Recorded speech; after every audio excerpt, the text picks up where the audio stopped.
సత్య సాక్షి అనుదిన మన్నా ద్వారా మీ అందరికీ శుభోదయం. నేటి ఉదయ కాల బలమైన మాట యెషయా గ్రంథము 44 అధ్యాయము 8వ వచనం. మీరు వెరవకుడి, భయపడకుడి. ప్రియకుమార కుమార్తె, ఈ యొక్క ఉదయకాల సమయంలో భక్తుడైన యెషయా గారి యొక్క ప్రవచనం ద్వారా పలుకుతున్న మాట, మీరు వెరవకుడి, భయపడకుడి.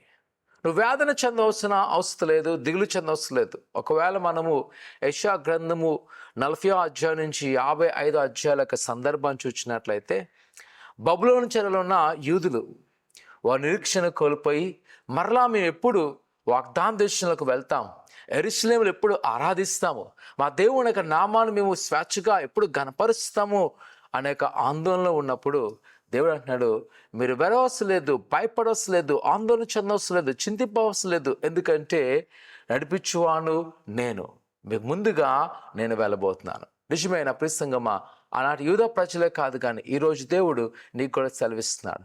ఈరోజు ఒకవేళ నువ్వు శ్రమ గుంటుగా వెళ్తున్నావేమో, వ్యాధి నేను ఆవరించినదేమో, ఆందోళతున్నావేమో, లేదా నీ చుట్టూన వారు నీ కాలం అయిపోయింది, ఇక నువ్వేమీ చేయలేవని నిన్ను నిందిస్తున్నారేమో, అవమానిస్తున్నారేమో, భయపడక, ఇదిగో ప్రభువు మనకు సహాయం చేయబోతున్నాడు, ఆయన తన కృపను చూడబోతున్నాడు అని అంటున్నాడు కదా.